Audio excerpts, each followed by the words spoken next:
Hello friends, welcome to Vel Rojan crime diaries. இன்னைக்கு யூஎஸ்ல நடந்த ஒரு வித்தியாசமான சீரியல் கில்லர் கேஸை பற்றி தான் பார்க்க போகிறோம். ஜென்ரலாக சீரியல் கில்லர் கேஸ் எப்படி இருக்கும்? வரிசையாக கொலை பண்ணுவாங்க, அவ்வளோதான். அந்த சீரியல் கில்லர் யாருங்கிறத கண்டுபிடிக்கிறதுல தான் அந்த கேஸில் நம்மளுக்கு ஒரு இன்ட்ரெஸ்ட் இருக்கும், அதில் ஒரு ஆர்வம் இருக்கும், அதில் பெரிய லெவலில் ட்விஸ்ட் இருக்காது. பட் இன்னைக்கு நம்ம பார்க்க போகிற கேஸில் இது என்னதான் சீரியல் கில்லிங் கேஸாக இருந்தால் கூட இதில் யாருமே எதிர்பார்க்காத வித்தியாசமான ஒரு ட்விஸ்ட் காத்துட்ருக்கு. கண்டிப்பாக இந்த கேஸ் உங்களுக்கு ஒரு முழு நீள திரைப்படம் பார்த்த அனுபவத்தை கொடுக்கிற மாதிரி இந்த கேஸை நான் சொல்றதுக்கு முயற்சி பண்றேன். ஜனவரி மாதம் 22 1990 யூஎஸ்ல ஆரகன் ஸ்டேட்ல போர்ட்லாண்டுங்கிற மாதிரி ஒரு ஊருக்கு ஒதுக்குப்புறமா நல்ல காலையில் 7 மணி இருக்கும். ஒரு அடர்ந்த காட்டுப்பகுதி மாதிரி இருக்கு, அதாவது ரோடு இருக்கு, ரெண்டு பக்கமும் நிறைய மரங்கள் இருக்கு. காலையில் கொஞ்சம் லேட்டாக விடிகிற அந்த ஸ்டேஜில் அந்த பக்கமாக சைக்கிளில் போன ஒரு நபர் ரோட்டுக்கு ஓரமாக ஒரு சடலத்தை கண்டுபிடிக்கிறாரு. உடனே இதை பற்றி போலீஸ் டிபார்ட்மெண்ட்டுக்கு தகவல் சொல்கிறாரு. அடுத்த நிமிஷமே போலீஸ் பேராமெடிக் டீம் எல்லாருமே வந்து பார்க்கும்போது அது ஒரு பெண்ணோட சடலம்னு தெரிய வருது. அந்த சடலத்தை பார்க்கும்போது இது 100% கொலைன்னு போலீஸ் உறுதி பண்ணுறாங்க. பிகாஸ் அந்த பெண்ணோட கழுத்துல ஒரு கயிறை வச்சு இறுக்கி தான் கொலை பண்ணிருக்காங்க. மேலும் அந்த பெண்ணோட உடல் இருந்த பொசிஷன் எல்லாத்தையும், அந்த பெண்ணோட ஆடைகள் எல்லாம் கலைஞ்ச நிலையில இருக்கிறதுனாலையும் அந்த பெண் எதுக்காக கொலை செய்யப்பட்டிருப்பாங்கிறத போலீஸால யூகிக்க முடியுது. அதுவும் போலீஸ் ரொம்ப வித்தியாசமா பார்க்குற விஷயம் என்ன அப்படின்னா, அந்த பெண் ஒரு டாப் போட்டிருக்காங்க, ஒரு ஜீன்ஸ் போட்டிருக்காங்க. அந்த ஜீன்ஸை கொலைகாரன் கலட்டி அந்த பெண்ணோட முழங்கால் வரைக்கும் அந்த ஜீன்ஸ் இழுக்கப்பட்டிருக்கு. ஸோ இதுல இருந்து தெரியுது அந்த கொலைகாரன் இந்த பெண் கிட்ட தவறா நடந்ததுக்கு அப்புறம் அந்த பெண்ணை கொலை பண்ணியிருக்கான. பட் இது எல்லாத்தையும் தாண்டி இந்த கிரைம் சீன்ல போலீஸ் பார்க்குற முக்கியமான தடயம் என்ன அப்படின்னா, ஒவ்வொரு ஜீன்ஸ்லையும் ஃப்ளையர் ஏரியான்னு சொல்லுவாங்க. அதாவது ஜீனோட முன்பகுதி பட்டன் ஜிப் இருக்கும் பார்த்தீங்களா, அந்த ஃப்ளையர் ஏரியா மட்டும் இந்த பொண்ணோட ஜீன்ஸ்லேருந்து மிஸ் ஆயிருக்கு. தட் மீன்ஸ் இந்த பெண்ணை கொலை பண்ண அந்த கொலைகாரன் அந்த ஃப்ளையர் ஏரியாவை மட்டும் கட் பண்ணிட்டு போயிருக்கான். இதுக்கு என்ன அர்த்தம்னு போலீஸ் திங்க் பண்ணுறாங்கன்னா, ஒவ்வொரு கொலைகாரங்களும் கொலை பண்ணி முடிச்சதுக்கு அப்புறம் அந்த கிரைம் சீன்லேருந்தோ இல்லை விக்டிமோட உடம்புலேருந்தோ ஏதாவது ஒரு பொருளை நினைவு சின்னமாக எடுத்துகிட்டு போவாங்க. ஸோ இந்த கொலைகாரன் அந்த பெண் கிட்ட தவறாக நடந்ததுனால மேபி அந்த இன்சிடென்ட்டை ஞாபகம் வச்சுக்கணுங்கிறதுக்காக அந்த பெண்ணோட ஜீன்ஸ்ல இருக்கும் முன்பகுதியை அந்த ஃப்ளையர் ஏரியாவை கட் பண்ணி எடுத்துட்டு போயிருக்கலாங்கன்னு தெரியுது. பட் இந்த மாதிரி வித்தியாசமா கொடூரமா இறக்கமே இல்லாம ஒரு பொண்ணை கொலை பண்ணிட்டு அந்த பெண்ணோட அந்தரங்க உறுப்புல இருக்கிற அந்த ஜீன்ஸ் பகுதியை கட் பண்ணிட்டு போயிருக்கிறதுனால இவன் ஒரு சாதாரண நபரா இருக்க முடியாது. இவன் ஒரு சிக் பர்சன், கண்டிப்பா மனநலம் பாதிக்கப்பட்டவனோ இல்ல கொடூரமான எண்ணம் கொண்டவனா தானா இருக்கும். பட் இந்த கொலைகாரனை நம்ம பிடிக்கலைன்னா கண்டிப்பா இதே மாதிரி பல சடலங்களை நம்ம எடுக்க நேரிடுங்கிறது அப்ப யூஎஸ் போலீஸ் டிபார்ட்மெண்ட்டுக்கு நல்லாவே தெரியுது. எந்த ஒரு கிரைம் கேஸ்லயும் கொலை செய்யப்பட்ட விக்டிம் யாருன்னு தெரிஞ்சாதான் அந்த கொலைகாரனை கண்டுபிடிக்க முடியும். இப்போ இந்த பெண்ணோட உடல் கண்டுபிடிக்கப்பட்ட பொசிஷன் ரொம்ப கொடூரமா இருக்கிறதுனால அதை போட்டோ எடுத்து இந்த பெண்ணை உங்களுக்கு யாருக்கா தெரியுமான்னு சொல்லி டிவிலையோ நியூஸ் பேப்பர்லயோ அட்வர்டைஸ்மெண்ட் கொடுக்க முடியாது. அதனால போலீஸ் என்ன பண்றாங்க, ஒரு ஃபாரன்சிக் ஆர்டிஸ்ட்டை வர சொல்லி கம்பாசிட் ஸ்கெட்ச் வரைகிறாங்க. அந்த பெண்ணோட ஃபேஸை பார்த்து ஒரு ஸ்கெட்ச் வரைஞ்சி டிவியில் நியூஸ் பேப்பரில் கொடுக்குறாங்க. இந்த பெண்ணை உங்களுக்கு தெரியுமான்னு கேட்குறாங்க. ஒரு 2-3 நாள் கழிச்சு போலீஸ் ஸ்டேஷனுக்கு ஒரு பெண் பதட்டமாக வர்றாங்க. ஒரு 50 வயசு இருக்கும். அந்த பெண் என்ன சொல்கிறாங்கன்னா, சார் நீங்கள் ஸ்கெட்சில் காமிச்ச பொண்ணு என்னோட பொண்ணு மாதிரியே இருக்கு சார். அவளும் 2-3 நாளைக்கு முன்னாடி பாருக்கு போனவ திரும்ப வரவே இல்லைங்கிற மாதிரி அவங்க அம்மா சொல்கிறாங்க. இப்போ போலீஸ் கேட்குறாங்க, உங்கள் பொண்ணோட பேர் என்னன்னு கேட்டதுக்கு என்னோட பொண்ணோட பேர் தானியா பென்னட்டுங்கிறாங்க. சரி, எப்போ உங்கள் பொண்ணு பாருக்கு போனாங்கன்னா, ஜனவரி மாதம் 21 நைட்டு போனவ வீடு திரும்பலங்கிறாங்க. உங்கள் பொண்ணை பற்றி சொல்லுங்கன்னா, சார் அவள் நிறைய ஃப்ரெண்ட் சர்க்கிள் இருக்காங்க, அடிக்கடி பாரு பார்ட்டின்னு எப்போ பார்த்தாலும் கூத்தும் கும்மாளமாக தான் இருப்பா. ஸோ அதனால தான் சார் எனக்கு பதட்டமாக இருக்குங்கிறாங்க. இப்போ போலீஸால் யூகிக்க முடியுது, இந்த பெண் கடைசியாக பாருக்கு போன அந்த டைம் லைனும் இப்போ இந்த உடல் கண்டுபிடிக்கப்பட்டது மறுநாளுங்கிறதுனால மேபி ஜனவரி மாதம் 21 தான் இந்த பெண் கொலை செய்யப்பட்டிருக்கலாங்கிறதுனால இப்போ போலீஸ் சந்தேகப்படும்படியா வந்த அந்த பெண்மணியை மருத்துவமனையில் இருக்கிற பிணவரைக்கு கூட்டிட்டு போறாங்க. அங்க போய் அந்த பெண்ணோட சடலத்தை காமிக்கும் போதே தெரியுது, சந்தேகமே கிடையாது, இந்த அம்மா சந்தேகப்பட்ட மாதிரி ரோட்டு ஓரமா கண்டுபிடிக்கப்பட்ட சடலம் தானியா பென்னட்டுங்கிற 23 வயசு பெண்ணுக்கு சொந்தமானதுன்னு தெரிய வருது. இந்த கேஸை பொறுத்த வரைக்கும் போலீஸுக்கு இருக்கிற சேலஞ்ச் என்ன அப்படின்னா, கிரைம் சீன்ல எந்த தடயமும் கிடைக்கல. பிகாஸ் போலீஸுக்கு நல்லாவே தெரியுது தானியா கொலை செய்யப்பட்டது ஒரு இடத்துல, அவங்க உடல் இந்த இடத்துல டம்ப் பண்ணப்பட்டிருக்கு. ஜெனரலா எந்த கிரைம் கேஸ்லயும் கொலை எங்க நடந்ததோ அந்த இடம் தான் கிரைம் சீனா இருந்தா போலீஸுக்கு நிறைய தடயங்கள் கிடைக்கிறதுக்கு சான்ஸ் இருக்கு. இந்த கேஸ்ல போலீஸ்க்கு என்ன இருக்கு? அந்த ரோப், பொண்ணு அந்த கழுத்தை நெரிச்சு கொலை செய்ய பயன்படுத்தப்பட்ட கயிறு இருக்கு. அதுக்கப்புறம் அந்த பெண்ணோட உடம்புல எந்த ஒரு டிஎன்ஏவோ, எந்த ஒரு ஃபிங்கர் பிரிண்டோ, அந்த கிரைம் சீன்ல எந்த ஒரு டயர் இம்ப்ரெஷனையோ, ஷூ பிரிண்டையோ எதையுமே போலீஸால கண்டுபிடிக்க முடியல. உண்மையிலேயே இந்த கேஸை நம்ம எப்படி சால்வ் பண்ண போறோம்னு போலீஸ் விழி பிதுங்கி இருக்கிற இந்த நேரத்துல தான் தானியா கொலை செய்யப்பட்டு 4 நாள் கழிச்சு ஜனவரி மாசம் 26ஆம் தேதி போலீஸ் டிபார்ட்மெண்ட்டுக்கு ஒரு பெண்மணி கால் பண்றாங்க. அந்த பெண்மணிக்கு 50 வயசு இருக்கும். தன்னோட பேர் லெவரின் சொல்லி இன்ட்ரோடியூஸ் பண்ணிக்கிறாங்க. போலீஸ் கிட்ட அவங்க ஃபர்ஸ்ட் என்ன சொல்றாங்கன்னா, நீங்க டிவியில ஒரு பொண்ணை பத்தி போட்டிருந்தீங்க, டானியாங்கிற பொண்ணை. அந்த பொண்ணை யாரு கொலை பண்ணிருப்பாங்கன்னு எனக்கு நல்லாவே தெரியுங்கிறாங்க. உடனே போலீஸ் பயங்கர இன்ட்ரெஸ்ட் ஆகி, சரி சொல்லுங்க, நீங்க யாரு மேல சந்தேகப்படுறீங்கன்னா, என்னோட பாய் ஃப்ரெண்ட் ஒருத்தர் இருக்கான், ஜான்னு பேரு, அவன் தான் சார் இந்த கொலையை பண்ணியிருக்க வாய்ப்பு இருக்குங்கிறாங்க. இந்த லெவரின்கிற பெண்மணிக்கு 53 வயசாகுது. அவங்க பாய் ஃப்ரெண்டுக்கு 41 வயசாகுது. ஸோ இந்த பாய் ஃப்ரெண்டு தான் எதுக்காக அந்த பொண்ணை கொலை பண்ணியிருக்கணும் அப்படிங்கிற மாதிரி இந்த லெவரின்கிற உமனுக்கு தோணுதுங்கிறத தெரிஞ்சுக்கிறதுக்காக இப்போ போலீஸ் டிபார்ட்மெண்ட் இந்த பார்ட்டியை பார்க்கறதுக்காக வீட்டுக்கு போகிறாங்க. அப்போ லெவரின் என்ன சொல்கிறாங்கன்னா, சார் எனக்கு ஏற்கனவே திருமணமாகி 2 குழந்தைகள், பேரன் பேத்திலாம் எடுத்துட்டேன். என்னோட கணவர் இறந்து போனதுக்கப்புறம் நான் ஆக்சிடெண்ட்டாக ஜான்கிற இந்த நபரை மீட் பண்ணேன். அவர் கூட டேட்டிங் பண்ணிட்டு இருக்கேன். பட் இந்த ஜான் எப்படின்னா ரொம்ப கொடுமைக்காரன், அப்யூசிவ் கேரக்டர், என்னையே அடிச்சு துன்புறுத்துற கேரக்டர் சார். இவன் ஏன் தானியா பென்னட்டை கொலை பண்ணிருக்க வாய்ப்பு இருக்குன்னு நான் ஃபீல் பண்றேன்னா, ஜனவரி மாசம் 21ஆம் தேதி அவன் என்கிட்ட என்ன சொன்னா, நான் ஒரு பாருக்கு போகணுங்கிற மாதிரி சொன்னான். நான் அவனை போய் ஒரு பார்ல டிராப் பண்ணிட்டு வந்தேன். எக்ஸாக்டா அந்த பாருக்கு தான் தானியா பென்னட் 21ஆம் தேதி வந்திருக்காங்க. அதை நான் ஏற்கனவே நியூஸ்ல டிவியில பார்த்துருக்கேன். ஸோ அப்படி பாருக்கு போனவன் நைட்டு 1:30 மணி 2 மணி இருக்கும், ரொம்ப பதட்டமா வீட்டுக்கு வந்தான். வந்தவன் நேராக ஷவருக்கு போய் குளிக்க ஆரம்பிச்சிட்டான். எனக்கே ரொம்ப ஆச்சரியமா இருந்துச்சு. அவன் ஒரு நாள் கூட நைட்டு குளிச்சதில்ல. எனக்கே டவுட்டா இருந்துச்சு, என்னப்பா ஏன் குளிக்கிறேன்னு கேட்டதுக்கு அவங்ககிட்ட இருந்து எந்த பதிலும் இல்லை. பட் அவன் குளிச்சுட்டு பாத்ரூம்ல இருந்து வரும்போது அவனோட உடம்புல பல இடங்கள்ல காயங்களை பார்த்தேன். ஸோ இது எல்லாத்தையும் வச்சு பார்க்கும்போது இவன் ஏதோ ஒரு தவறு பண்ணிட்டு வந்திருக்கான்னு எனக்கு தோணுது. சரின்னு சொல்லிட்டு நான் ஃப்ரீயா விட்டுட்டேன். ஒரு 2-3 டேஸ் கழிச்சு அவன் பெட்ரூம்ல இருந்து அவன் ஃப்ரெண்டு கிட்ட யார்கிட்டயோ பதட்டமா பேசிட்டு இருந்தான். அதை நான் இந்த பக்கம் இருந்து கேட்டுட்டு இருந்தேன். அப்போ அவன் என்ன பேசிட்டு இருந்தான்னா, நான் இந்த மாதிரி ஒரு பொண்ணை கொலை பண்ணிட்டேன், ஆக்சிடென்டா நடந்துருச்சு, எனக்கு என்ன பண்றதுன்னு தெரியல, போலீஸ் என்னோட வீட்டு கதவை வந்து தட்டிடுவாங்களான்னு ஒரு சின்ன பதட்டம் எனக்கு இருக்குங்கிற மாதிரி இவன் அவன் ஃப்ரெண்டு கிட்ட பேசிட்டு இருந்ததை இந்த லெவரின்கிற பெண்மணி கேட்டிருக்காங்க. ஸோ அதனால தான் சார் இப்போ நான் உங்ககிட்ட வந்து சொன்னேன். இப்போ நான் இந்த தகவலை உங்ககிட்ட வந்து சொன்னேன்னு அவனுக்கு தெரிஞ்சிச்சுன்னா அடுத்த நிமிஷமே அவன் என்ன கொலை பண்ணிருக்க வாய்ப்பு இருக்குங்கிற மாதிரி தான் இந்த பார்ட்டி போலீஸ் கிட்ட சொல்றாங்க. இப்போ போலீஸ் சொல்றாங்க, சரி இப்போ உங்க ஜான்கிற காதலர் வீட்டில் இல்லை, உங்க வீடு நாங்கள் சோதனை போடலாமா? மேபி இந்த ஜானுக்கும் கொலை செய்யப்பட்ட தானியா பென்னட்டுக்கும் ஏதாவது தொடர்பு இருக்கான்னு எங்களுக்கு ஒரு எவிடன்ஸ் கிடைச்சா அது ரொம்ப ஹெல்ப்ஃபுல்லா இருக்குன்னு சொல்லும்போது இந்த பார்ட்டி என்ன சொல்றாங்க, நீங்க தாராளமா தேடுங்க சார், அவனோட பெட்ரூம் தான், கபோர்டு தான், நீங்க தேடி பாருங்கன்னு சொல்லும்போது போலீஸும் இந்த ஜானோட நபரோட வீட்டை சல்லடை போட்டு தேடுறாங்க. அன்பார்ச்சுனேட்டா அவங்களுக்கு எந்த விதமான தடயமும் கிடைக்கல. பட் போலீஸ் கடைசியா கிளம்புற நேரத்தில் இந்த ஜானோட கபோர்டுக்குள்ள ஒரு கவரை கண்டுபிடிக்கிறாங்க. அதாவது லெட்டர் எழுதி நம்ம ஒரு கவர்ல வச்சு நம்ம அனுப்புவோம்ல, அந்த மாதிரி ஒரு கவரை கண்டுபிடிக்கிறாங்க. அந்த கவருக்குள்ள எந்த லெட்டரும் இல்லை. பட் அந்த கவருக்கு மேல எழுதப்பட்ட வாசகம் தான் போலீஸுக்கு மிகப்பெரிய சந்தேகத்தை உண்டு பண்ணுது.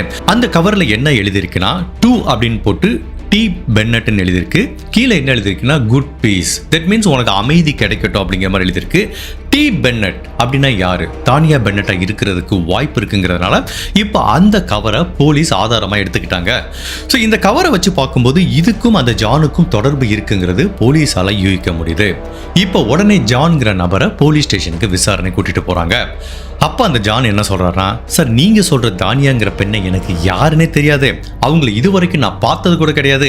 இப்போ டிவியில் அவங்க கொலை செய்யப்பட்டாங்கிற தகவலை மட்டும்தான் நான் கேள்விப்பட்டேன் தவிர எனக்கும் அந்த பெண்ணுக்கும் இதுக்கு முன்னாடி எந்தவித அறிமுகமும் கிடையாதுங்கிறாரு. அப்படி இல்லைன்னா இந்த கவர் எப்படி சார் உங்க கபோர்டில் வந்துச்சு? டு டி பென்னட்னு இருக்கு. ஸோ தானியா பென்னட்டுக்கு தான் இந்த லெட்டரை எழுதுறதுக்காக வச்சிருக்கீங்க. குட் பீஸ்ன்னு எழுதியிருக்கீங்க. இதுக்கு என்ன சார் அர்த்தம்னு கேட்டால், ஒன்று அந்த நபர் என்ன சொல்லியிருக்கணும், இதை நான் எழுதுனேன்னு சொல்லியிருக்கணும், இல்லை எழுதலைன்னு சொல்லியிருக்கணும். பட் ஜான் சொன்ன ஆன்சர் என்ன அப்படின்னா, இதை பற்றி எனக்கு ஒரு ஐடியாவும் இல்லை, இதை பற்றி நான் கமெண்ட் பண்ண விரும்பலைன்னு சொன்னதுனால இப்போ இந்த ஜான் மேலே மேலும் மேலும் போலீஸுக்கு சந்தேகம் அதிகப்படுது.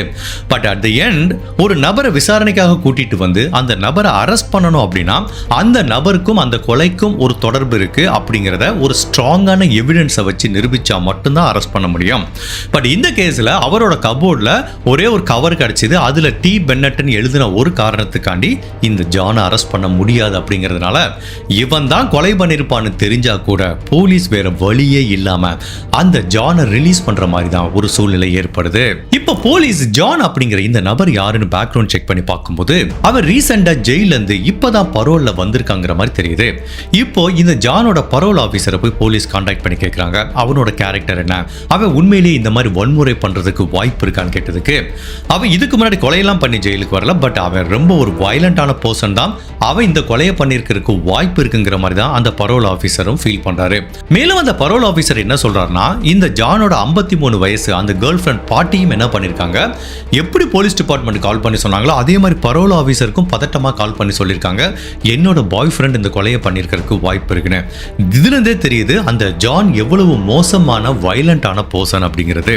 பட் போலீஸ் இந்த ஜானை அரெஸ்ட் பண்றதுக்கு எவிடன்ஸே இல்லாம தவிச்சிட்டு இருக்க இந்த நேரத்தில் அந்த லிவரன்கிற பெண்மணி திரும்பவும் போலீஸ் டிபார்ட்மெண்ட் கால் பண்ணுறாங்க.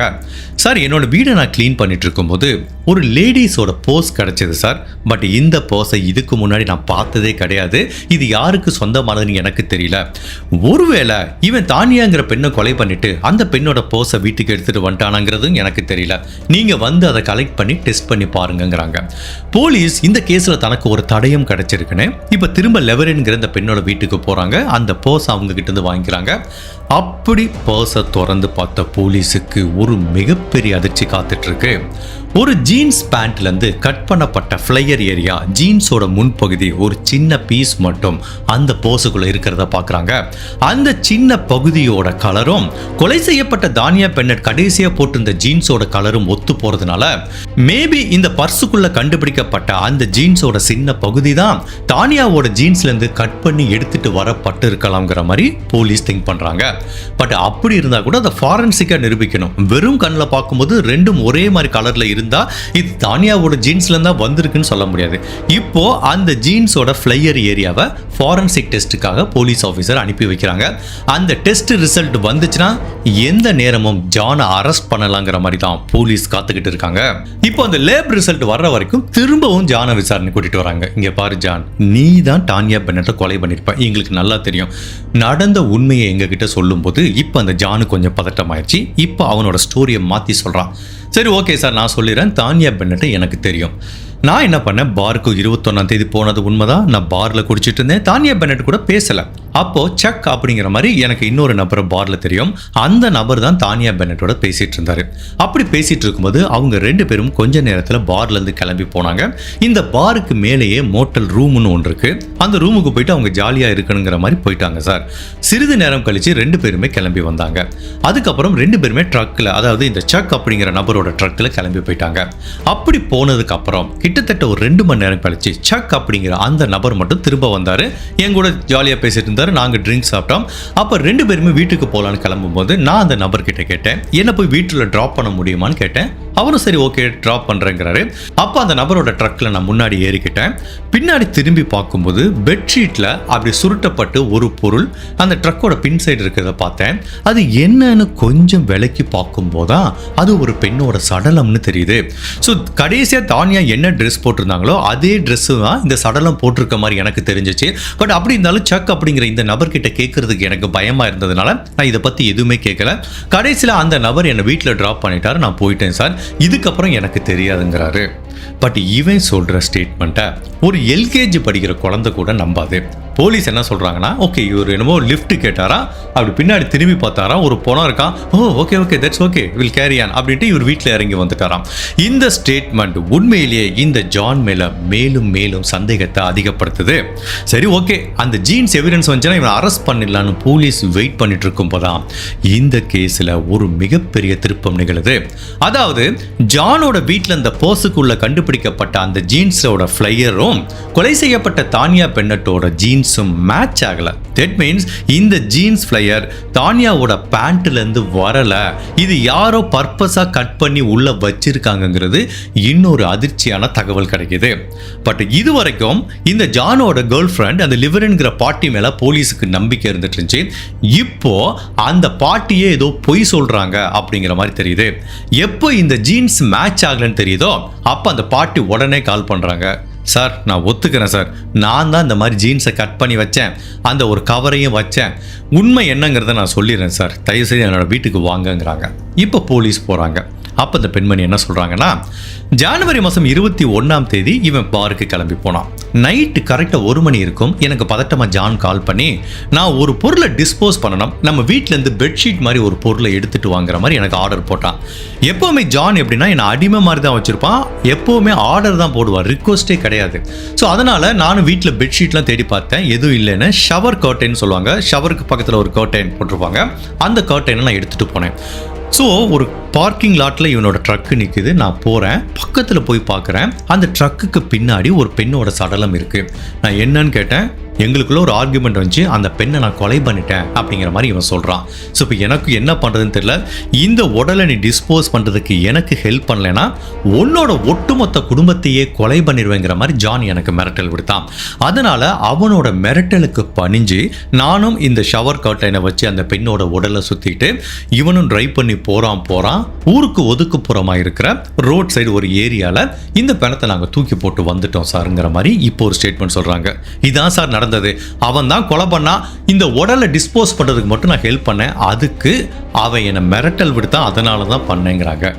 இப்போ ஜென்ரலாக எந்த ஒரு சஸ்பெக்டும் சரி இந்த மாதிரி ஸ்டேட்மெண்ட்டை அடுத்தடுத்து அவங்க ஸ்டோரியை சேஞ்ச் பண்ணிட்டு இருந்தாங்கன்னா அதில் இருக்கிற உண்மைத்தன்மை போயிடும். இவன் உண்மையில இது இந்த ஸ்டோரி ஏ கரெக்டாக சொல்கிறானா, பி கரெக்டாக சொல்கிறானா, சி கரெக்டாக சொல்கிறானான்னு போலீஸால் நம்ப முடியாது.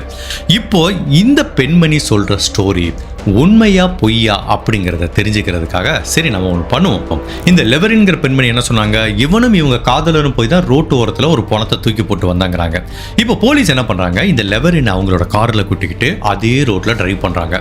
இப்போ நீங்கள் எந்த இடத்துல இந்த உடலை தூக்கி போட்டீங்களோ அந்த இடத்த எனக்கு கரெக்டாக பாயிண்ட் பண்ணி காமிங்கிறாங்க. ஸோ போலீஸ் என்ன பண்ணுறாங்க, கேஷுவலாக எந்த இடத்துல இவங்க உடல் கண்டுபிடிக்கப்பட்டதோ அந்த இடத்த தாண்டி போய்கிட்டே இருக்காங்க. அப்படி சிறிது தூர பயணத்துக்கு அப்புறம் லெவரின் போலீஸ் கிட்ட என்ன சொல்கிறாங்க, சார் காரை நிப்பாட்டுங்கிறாங்க. போலீஸ் என்ன ஆச்சு மேடம் கேட்குறாங்க. இல்லை சார் நம்ம அந்த இடத்த தாண்டி வந்துட்டோங்கிறாங்க. அப்போவே போலீஸுக்கு ஒரு சின்ன பதட்டம் வருது. நீங்கள் ஒன்று பண்ணுங்க, இப்போ காரை யூ டர்ன் எடுங்கிறாங்க. போலீஸும் இவங்க சொல்கிற மாதிரி யூ டர்ன் எடுக்கிறாங்க. பட் கரெக்டாக எக்ஸாக்டாக 100% இந்த தானியா பென்னட்டோட உடல் எந்த இடத்துல கண்டுபிடிக்கப்பட்டதோ அந்த இடத்துல ரோட்டு ஓரமாக போய் நின்றுட்டு லெவரின்கிற இந்த பெண்மணி கையை அப்படி தூக்கி காமிக்கிறாங்க. சார் அந்த இடத்துல தான் சார் நாங்கள் அந்த பணத்தை தூக்கி போட்டோம்னு சொல்ல விட்டு போலீஸுக்கு இப்போ இந்த பெண்மணி சொல்ற ஸ்டோரி மேல உண்மை வந்துருச்சு. பிகாஸ் உண்மையிலே எந்த இடத்துல தானியாவோட உடலை தூக்கி போட்டாங்களோ அந்த இடம் அவங்களை கொலை பண்ண கொலைகாரங்களுக்கு மட்டும்தான் தெரியுங்கிறதுனால இப்போ இந்த லெவரின்கிற பெண்மணி உண்மைதான் சொல்றாங்க. அப்படிங்கிறதுனால எனி டைம் போலீஸ் லெவரின் அண்ட் ஜான் அப்படிங்கிற இந்த 2 பேரையும் அரெஸ்ட் பண்றதுக்கு ரெடியா இருக்காங்க. இப்போ இந்த அரெஸ்ட் நம்ம பண்ணலான்னு போலீஸ் ரெடியா இருக்கும்போது இந்த லெவரின்கிற பெண்மணி திரும்பவும் போலீஸ் டிபார்ட்மெண்ட் கால் பண்றாங்க. சார் என்னோட ஸ்டோரியில ஒரு சின்ன சேஞ்ச் இருக்கு சார்ங்கிறாங்க. போலீஸ் செம்ம கடுப்பாயிட்டாங்க. எத்தனை தடவைமா ஒரு கதையை மாற்றி சொல்லுவேன், கரெக்டாக உண்மையான ஸ்டோரியை சொல்லுமான்னு கேட்டதுக்கு சரி சார் இப்போ நான் சொல்ல போகிறேன் பாருங்க, இதுதான் சார் கரெக்டான வெர்ஷன், இதுதான் சார் நடந்தது அப்படிங்கிறாங்க. சரி சொல்லுங்க அப்படிங்கிறாங்க. ஜனவரி மாதம் 21 என்னோட காதலர் பாருக்கு போனானா, பட் அவன் மட்டும் போல நானும் சேர்ந்து போனேன். ஸோ 2 பேரும் போனோம் சார். அப்படி இருக்கும்போது அப்போ தானியா பென்னட்டை என்னோட காதலர் மீட் பண்ணுறான். அவள் கூட உடல் ரீதியான தொடர்பில் இருக்குன்னு முடிவு பண்ணுறான். எப்படியோ அவளை பேசி கரெக்ட் பண்ணிடலாம். ஸோ அவளை வந்து ட்ரக்கில் கூட்டிகிட்டு வரான். நானும் வெயிட் பண்ணிட்டு இருக்கேன் அந்த காரில். எங்கள் 3 பேத்தையும் இவன் ஒரு டெசர்டடான ஏரியா கூட்டு போகிறான். ஒரு பாலடைஞ்ச பில்டிங் இருக்குது. அங்கே வச்சு தானியா கூட உடல் ரீதியான தொடர்பில் இருக்கலாங்கிற மாதிரி இவன் முடிவு பண்ணிட்டு ட்ரக்கை வெளியில் நிப்பாட்டியிருக்கான். நான் வெளியிலே வெயிட் பண்ணிட்டு இருக்கேன். இவன் தானியாவை கூட்டிகிட்டு அந்த பில்டிங்குள்ளே போகிறான். போனவன் அரை மணி நேரம் கழிச்சு ரொம்ப பதட்டமாக வர்றான். வந்தவன் இந்த ட்ரக்குக்கு பின்னாடி ஒரு கயிறு ரோப் இருக்குது. அந்த கயிறை எடுத்துட்டு பதட்டமாக உள்ளே போகிறான். நான் கேட்டேன் என்ன ஆச்சு அப்படின்னு கேட்டதுக்கு நத்திங் சும்மா நாங்கள் உடல் ரீதியான தொடர்பில் இருக்கும் ஒரு ஃபேண்டசிக்காக இந்த கயிறை எடுத்துகிட்டு போகிறேங்கிறான். அப்போது அந்த ஜான் என்ன சொல்கிறான், பாட்டிட்ட நீயும் உள்ளே வாங்குறான். நான் எதுக்குடா அப்படின்னு கேட்டால் நீயும் சும்மா வான்னு சொல்கிறான். அப்போ உள்ள அந்த பெண்மணி முழு நிர்வாணமாக இருக்காங்க. இவங்க 2 பேரும் உடல் ரீதியான தொடர்புக்கு ரெடியாக இருக்காங்க.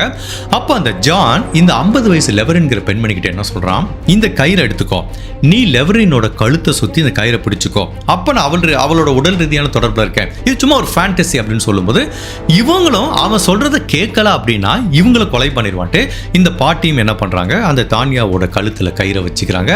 அப்போ அவன் அந்த பெண்ணோட உடல் ரீதியாக தொடர்பில் இருக்கும்போது ஜான் என்ன ஆர்டர் போறானா, அந்த கயிறு இன்னும் கொஞ்சம் டைட்டா பிடிச்சு இழுங்குறான். இந்த பாட்டியும் அவன் சொல்ல இழுத்து டைட்டா இழுக்கும் போது தான் தெரியுது ஒரு ஸ்டேஜில் அந்த கயிறு தானியா பென்னட்டோட குரல் வலையை நெருக்க ஆரம்பிச்சு அவங்க மூச்சு விட முடியாம மரணம் அடைஞ்சிடறாங்க. சிறிது நேரத்துக்கு அப்புறம் தான் 2 பேத்துக்குமே தெரியுது தானியா பென்னட் இறந்து போயிட்டாங்கன்னு. அதுக்கப்புறம் இவங்க 2 பேத்துக்கு என்ன பண்றதுன்னு தெரியல.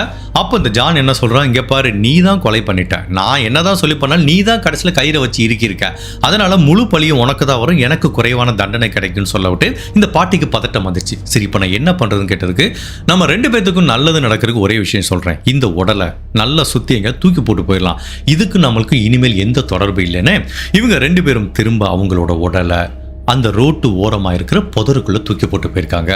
சார் இதுதான் சார் நடந்தது, இதுதான் உண்மை. கடைசியில் நான் கயிறு இருக்கிறதுனால தான் தானியா பென்னட் இறந்து போனாங்க, அது என் காதலர் பக்கத்தில் பார்த்தா அவன் சொல்லி தான் நான் பண்ணேங்கிற மாதிரி இவங்க ஒரு ஸ்டேட்மெண்ட் சொல்கிறாங்க. இப்போ அவங்க காதலர்கிட்ட கேட்டால் அவன் என்ன சொல்கிறான், சார் எனக்கு அந்த தானியா பென்னட் யாருன்னே தெரியாது சார், என்னோட அந்த பாட்டி லவ்வர் பாட்டி பொய் சொல்கிறா சார், எனக்கும் இதுக்கும் எந்த தொடர்பும் இல்லைங்கிற மாதிரி அவன் சொல்லிட்டு இருக்கான். சரிடா இப்படி சொல்கிறல, அப்புறம் இதுக்கு அன்னைக்கு அந்த கதை சொன்னேன், நான் என் ஃப்ரெண்டோட காரில் ஏறினேன், பின்னாடி ஒரு டெட் பாடி இருந்துச்சுன்னு.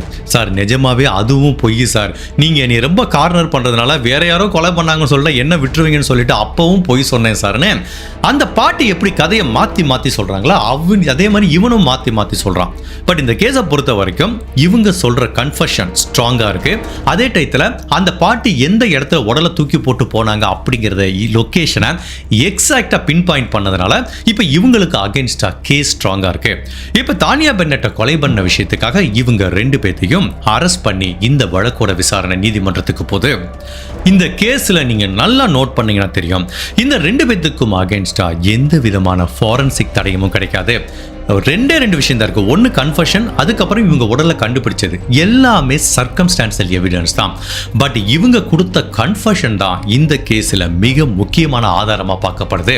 ஃபைனலாக அந்த கன்ஃபெஷனையும் பார்ட்டி லொகேஷனை கரெக்டாக காமிச்சதுனால இவங்க 2 பேரும் சேர்ந்து தான் தானியா பென்னட்டை பார்லேருந்து கூட்டிட்டு போயிட்டு கொலை பண்ணிட்டாங்கன்னு இவங்க 2 பேரையும் குற்றவாளிங்கிற மாதிரி உறுதி செய்யப்பட்டு 2 பேத்துக்குமே அமெரிக்க நீதிமன்றத்தில் பரோல்ல வெளிவர முடியாத மாதிரி ஆயுள் தண்டனை கொடுக்குறாங்க.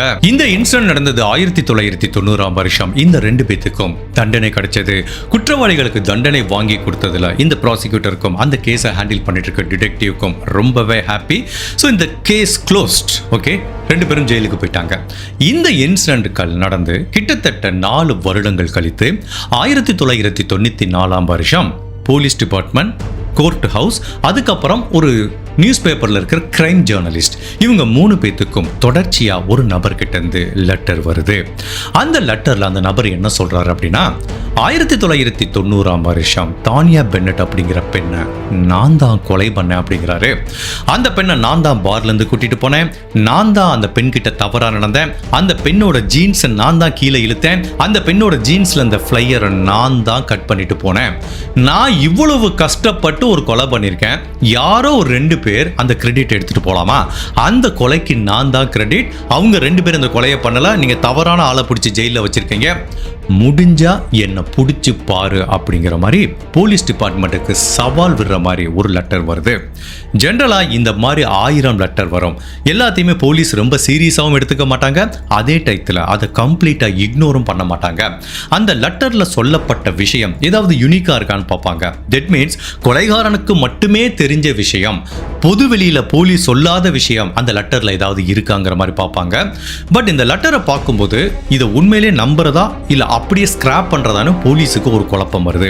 ஸோ போலீஸ் என்ன திங்க் பண்ணுறாங்க அப்படின்னா, மேபி இதில் குற்றம் சுமத்தப்பட்ட ஜான் அண்ட் லெவரின் அப்படிங்கிற அந்த பெண்மணிக்கு தெரிஞ்ச நபர் யாரோ ஒருத்தர் இந்த மாதிரி ஒரு லெட்டர் எழுதி போலீஸை குழப்பி நீங்கள் ஒரு தவறான நபரை பிடிச்சு உள்ள வச்சிருக்கீங்கன்னு சொல்லிட்டு இவங்க குடும்ப உறவுகளுக்கு ஃபேவர் பண்ணுறதுக்காக, அவங்கள தண்டனையிலிருந்து காப்பாற்றுறதுக்காக இந்த மாதிரி கூட லெட்டர் எழுதி இருக்கலாங்கிற மாதிரி அதை இக்னோர் பண்ணுறாங்க. போலீஸும் இக்னோர் பண்றாங்க, கோர்ட் ஹவுஸ்லயும் இக்னோர் பண்றாங்க. பட் இந்த லெட்டரை ரிசீவ் பண்ண நியூஸ் பேப்பர்ல வேலை பார்க்குற ஒரு கிரைம் ஜேர்னலிஸ்ட் மட்டும் அவரால் இந்த லெட்டரை இக்னோர் பண்ண முடியல. அதுக்கு அந்த லெட்டர்ல சொல்லப்பட்ட பல விஷயங்கள் காரணமா இருக்கு. அதுவும் அந்த லெட்டரோட இறுதியில இந்த லெட்டரை எழுதின ஒரு நபர் ஒரு எமோஜி மாதிரி போட்டிருந்தான் பார்த்தீங்களா, அதை பார்க்க விட்டு இவருக்கு பலவிதமான குழப்பங்கள் அவரோட மனசுல வர ஆரம்பிக்குது. சரி, இந்த லெட்டரை நம்ம அப்படி விட்டுறலாமா, இல்ல அவன் சொன்ன விஷயத்தை நம்ம டிக் பண்ணி உண்மையிலே இந்த லெட்டர்ல சொல்லப்பட்ட விஷயங்கள் உண்மையாங்கிறத தெரிஞ்சுக்கலாமான்னு சொல்லிட்டு அந்த ஜேர்னலிஸ்ட் அந்த லெட்டரை ரொம்ப டீப்பா அனலைஸ் பண்ணி அதை பத்தி இன்வெஸ்டிகேட் பண்ண ஆரம்பிக்கிறாரு. பட் அதுக்கப்புறம் இந்த வழக்கில் நடந்த ஒவ்வொரு விஷயமும் நம்ம கற்பனைக்கு அப்பாற்பட்டது. உண்மையிலேயே இந்த கேஸ்ல குற்றம் சுமத்தப்பட்டு தானியா பென்னட்டோட கொலை வழக்கில் ஜெயிலுக்கு போன அந்த 2 பேரும் தான் தானியா பென்னட்டை கொலை பண்ணாங்களா, இல்ல இந்த லெட்டர்ல சொன்ன மாதிரி அந்த நபர் தான் தானியா பென்னட்டை கொலை பண்ணாரா? அப்படி உண்மையிலேயே அந்த லெட்டர்ல எழுதின நபரே தானியா பென்னட்டை கொலை பண்ணிருக்கணுமே. பட் எதுக்காக தான் பண்ணாத கொலையை இந்த 2 பேரும் கன்ஃபெஷன் பண்ணிக்கிட்டாங்க அப்படிங்கிறது ஒரு குழப்பமான விஷயமா தான் இந்த வழக்கில் பார்க்கப்படுது. இதுக்கப்புறம் இந்த வழக்கில் என்ன நிகழப்போகுது அப்படிங்கிறத இந்த வழக்கோட 2வது மற்றும் இறுதி பாகத்தில் நாளைக்கு உங்களை சந்திக்கிறேன். அது வரைக்கும் இந்த கேஸை பற்றி கூகுளில் தேடி போகாம வெயிட் பண்ணுங்க. கண்டிப்பா நீங்க யாருமே எதிர்பார்க்காத ட்விஸ்ட் காத்துட்டு இருக்கு. இந்த கேஸை நான் சொல்ல ஆரம்பிக்கும் போது ஜஸ்ட் கேஷுவலாக நார்மல் வீடியோ மாதிரி தான் முடித்தேன். பட் இந்த கேஸோட கண்டென்ட் நான் ஃபர்ஸ்ட் பார்ட் சொல்லும் போதே 1/2 hour மேலே ஆயிடுச்சு. ஸோ கண்டிப்பாக இதை என்னால் ஒரு வீடியோ போட முடியாது. பட் டோன்ட் வரி, இதோட 2வது பாகத்தை நாளைக்கே நான் பப்ளிஷ் பண்ணுறேன். அது வரைக்கும் கூகுளில் சர்ச் பண்ணாமல் வெயிட் பண்ணுங்க. ஒரு நல்ல வித்தியாசமான ட்விஸ்ட் உங்களுக்காக வெயிட் பண்ணிட்டு இருக்கு. ஸோ இந்த வழக்கோட 2வது பாகத்தில் உங்களை சந்திக்கிறேன். Till then stay safe, take care, by.